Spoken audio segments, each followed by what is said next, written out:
I mean, there's definitely going to be performance wins going to headless. Correct, right? That's where you'll see your benefits from. I wouldn't say that it's tied to SXA necessarily. For sure. But just going from like traditional .NET MVC Right. to headless, it's going to be light years ahead in terms of like lighthouse scores and all that stuff. Welcome and thank you for tuning in for another episode of the Sitecore Water Cooler, the casual conversation podcast dedicated to covering all things related to Sitecore, including product updates, implementation insights, getting the most out of your Sitecore investment, and more. I'm your co-host, Maggie Burke, Sitecore Operations Director and Sitecore MVP at AmericanEagle.com. As organizations look at their web presence, they can tend to hear new waves of information around going headless, moving to the cloud, and many other considerations as their site matures. And while moving to a new infrastructure can be exciting, it can also be overwhelming. The nice thing is that Sitecore has emphasized their focus on enhancing their current platform while still building on a new headless ecosystem for their clients to mature into when ready. Our episode today will focus on the latest version of Sitecore's DXP and the enhancements that come with it, what the upgrade path can look like, as well as things to consider when deciding which route to go. We are joined today by two of our senior Sitecore solution architects, Alex Lentz and Naim, who have been working in the Sitecore space for years and can talk through some insights into 10.4 and the latest and greatest that comes with it. Alex, Naim, welcome to the water cooler. Thank you. Thank you. All right. So kind of setting the stage, talking through it a little bit. Quick Sitecore background from each of you. Again, I've just mentioned that you guys have been in this space for quite a while. So if you wouldn't mind just letting us know kind of what your role is at AmericanEagle.com and how long you've been working in this space. And I think it's an interesting thing to talk about when we're looking at Sitecore 10.4, but what's the earliest version of Sitecore that you guys actually worked on? So Naim, do you want to kick us off? Yeah. I'm a Sitecore architect. I joined American Eagle I've been working with American Eagle for the last 9 years. Started working on version 7.4 and then 8, 9, and all the versions. All the versions up after to that. XM Cloud. Very cool. Yeah. Nice. How about you, Alex? Yeah, thanks, Maggie. Sitecore Solution Architect here at AmericanEagle.com as well. Been working with American Eagle for close to a decade now. Most of that time has been spent in Sitecore. First version I started with was 8.2, but the earliest version I've touched, like Naim, has been probably 7.5. Yeah. And just like Naim, 8, 9, 10, all the way through to XM Cloud now. Very cool. So it sounds like you guys have touched all the different versions of Sitecore at this point. Yeah. So that's very exciting. Well, with that, we kind of lead into this latest release from Sitecore. So Sitecore 10.4, it just came out, was released on April 30th of this year. And the release itself includes new versions of Sitecore XM and XP, as well as SXA and Sitecore Headless.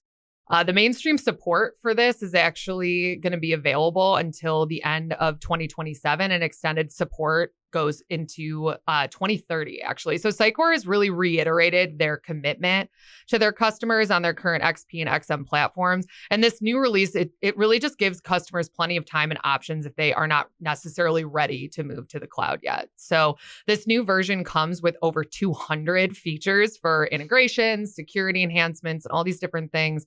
And the team here today is going to really help kind of discuss some of the highlights that come with some of those feature enhancements. So wanted to kind of take it over to you, Naim. When we're looking at Sitecore 10.4, what are some of the maybe highlights to these enhancements? Again, there's 200, so there's quite a bit. You're going to, clients that do decide to move and upgrade up to 10.4 are going to be welcomed with plenty of new enhancements. But are there any maybe highlights or things that you consider are some of the top tier ones that they'll be looking at?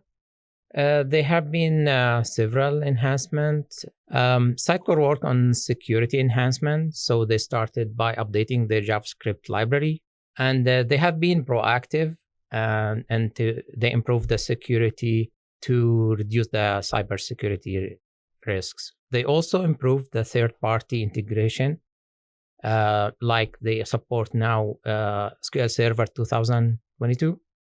And more features in Azure. They have now support more new services there as well. That's security-wise. Okay, which is great, right? Because I mean, security enhancements, every, whether you're on Sitecore or not, security is always going to be top of mind.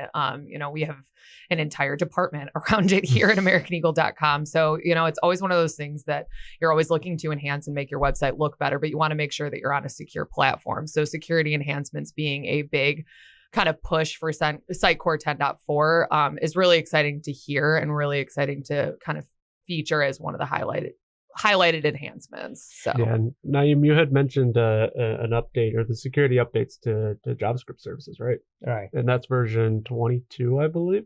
I think so. So in order to take advantage of JSS 22, you actually have to upgrade to Sitecore 10.4. Yeah. So there's 2 new versions there. Yeah. Performance wise, they improved the Solar indexing. They call it soft commit, which means now any data is being indexed quickly, and so it's being available quickly. Nice. I found this is a cool feature, actually. Absolutely. One other features I like is they supported now any custom language or regional languages directly from Sitecore. You don't need to do any .NET integration. You said they made a change to the soft commits. So Solar's got soft commits and auto commits, right? Mm-hmm. And soft commits are basically the length of time that it takes something once an item is saved in Sitecore to the amount of time that it shows up in your search. Exactly. Right? Yes. So what did they do with that? Did they shorten it? They shortened it and they enhanced this. Gotcha. So it's now become available much quicker than before. Nice. Okay. Yeah, that's awesome. Very cool. So what about migration assistance? Is there anything I've kind of heard rumblings about there being enhancements around kind of migration help, migration assistance. Is there anything that could be highlighted in there with, anybody wanting to do the move to 10.4? Yeah. Sitecore provided multiple migration tools.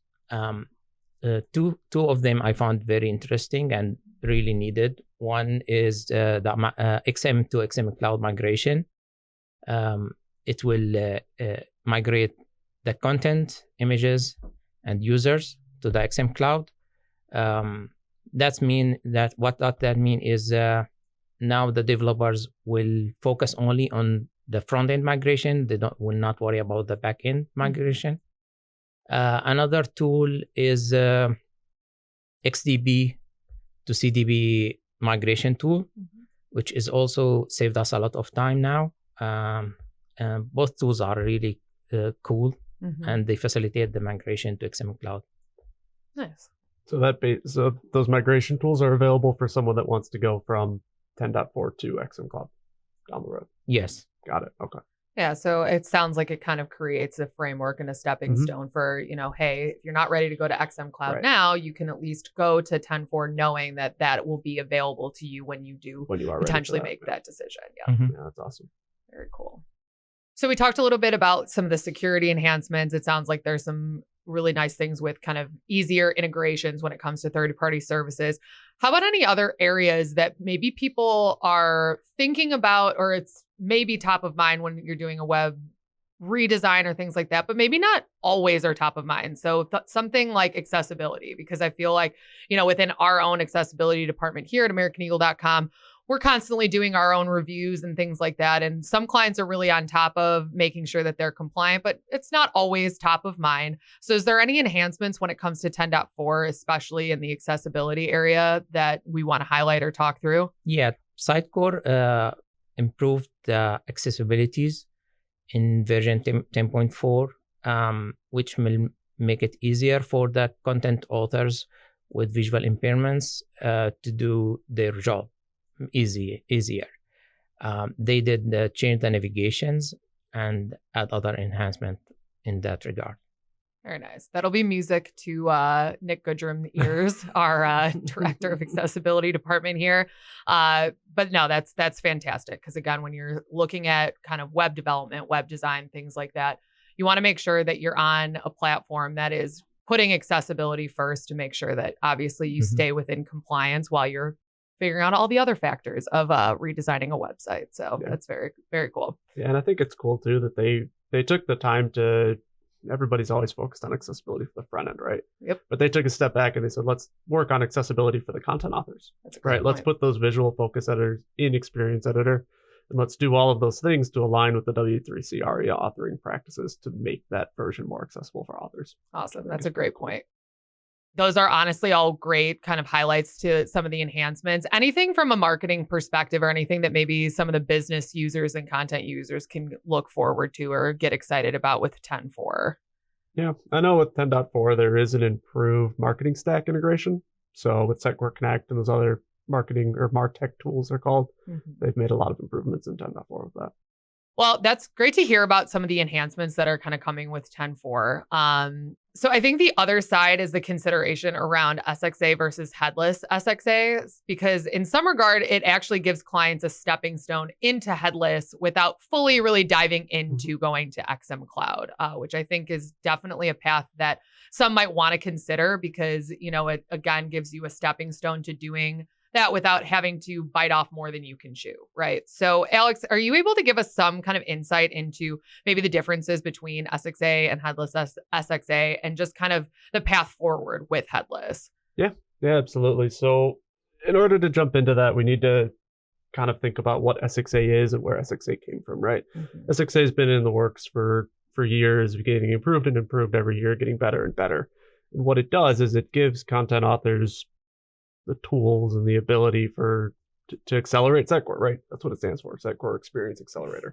And with that, I mean, not only do we get multi-site tools, multi-tenant tools, shared data sources, partial designs, page designs, all of the great things that come with SXA that we've all come to know and build our solutions around, but it also comes with a bunch of out-of-the-box components, right?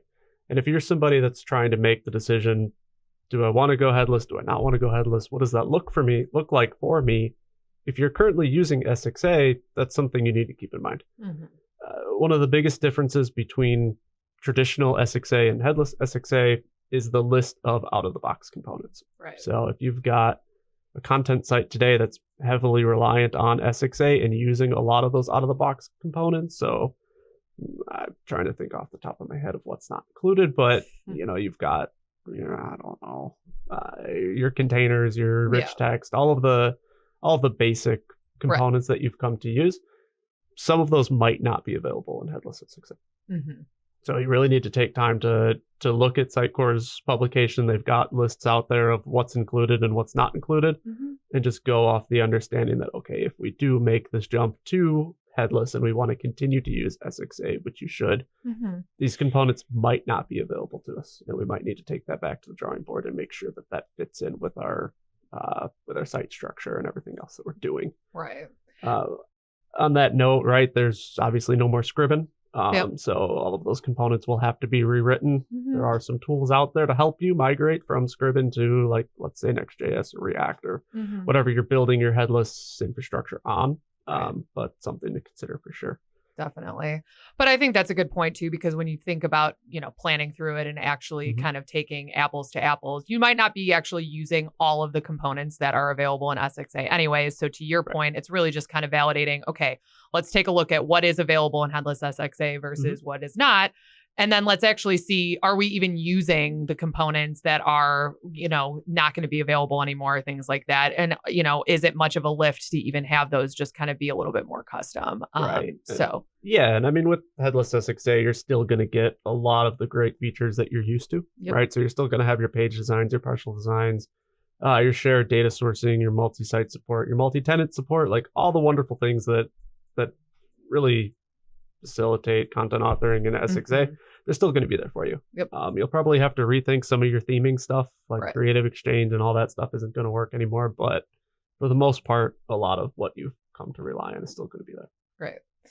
And then is there any sort of kind of performance win by moving to headless SXA? Like, is there, just because it's a kind of a new infrastructure, is there some performance wins that they might be able to see there? I mean, there's definitely going to be performance wins going to headless. Correct. Right. That's where you'll see your benefits from. I wouldn't say that it's tied to SXA necessarily. For sure. But just going from like traditional .NET MVC to headless, it's going to be light years ahead in terms of like Lighthouse scores and all that stuff.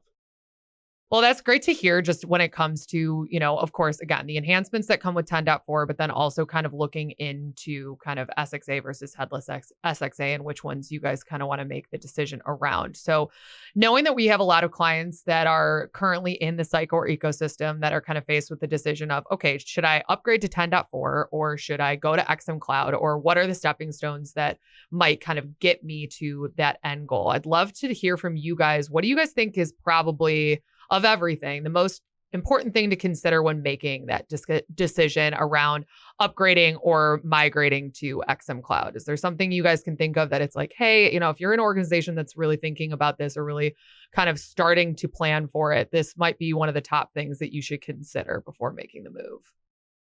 Sure. Yeah, I mean, right off the bat, I would say two things. I know you said one thing, but I would say two things. Seven things. I would say security and timeline. Yeah. Like if your security allows for it and you're comfortable from a security standpoint moving to a SaaS platform, XM Cloud's a no-brainer. And then timeline. If you've got the time to rebuild your site with all of the headless infrastructure, then definitely XM Cloud. Yeah, if the client is already on XP or XM, I would say definitely they should start by doing the upgrade to 10.4 because this coming also not with only features, it's coming with bug fixes, security fixes, stuff like this. So definitely they need to do this. Considering moving to XM Cloud, this is up to many factors. As Alex said, there is time, there is cost, there is the experience they need to have in their team. So in case they are not ready, the good news is they still have time to do it, to plan it until 2030. So they can do it. Yeah, and if they're already on a newer version of Sitecore, the move to 10.4 should not be considerably much effort. Yeah, exactly. Should be fairly simple. Oh, that's good to know. And I think, again, Sitecore's already done it, but making sure that, they are still putting focus on, Sitecore versions 10.4. I know, Naim, you were talking about how Sitecore 10.5, they're already looking into the future about when that's going to be released and things like that. So, Sitecore customers should not feel like they only have the decision to move to XM Cloud. There's still going to be iterations, bug fixes, things like that come with these versions of Sitecore, so that they're also being cared for too. And that when they are ready, they can move to something like XM Cloud, but that there's stepping stones that come with staying on 10.4. So yeah, you mentioned it in the beginning, Maggie, but it's great to see Sitecore kind of reconfirming their commitment to XP and XM platforms and reassuring their customers that, you don't have to look at that expiration date on 10.3 and think of that as a drop dead date for making a decision. Yep, absolutely. Like you have time. Yep, absolutely. Great points. Alex, Naim, thank you all for joining us at the water cooler today. I look forward to further collaborating with you both in the future, and we hope to have you back on the water cooler again soon. Thank you. All right. Thanks for listening to the Sitecore Water Cooler podcast. Find out more information about AmericanEagle.com Sitecore services and today's topic in the description below. This episode is brought to you by AmericanEagle.com Studios, with special thanks to executive producers Renee Nelson, Julia Klepich, and Brian Winger.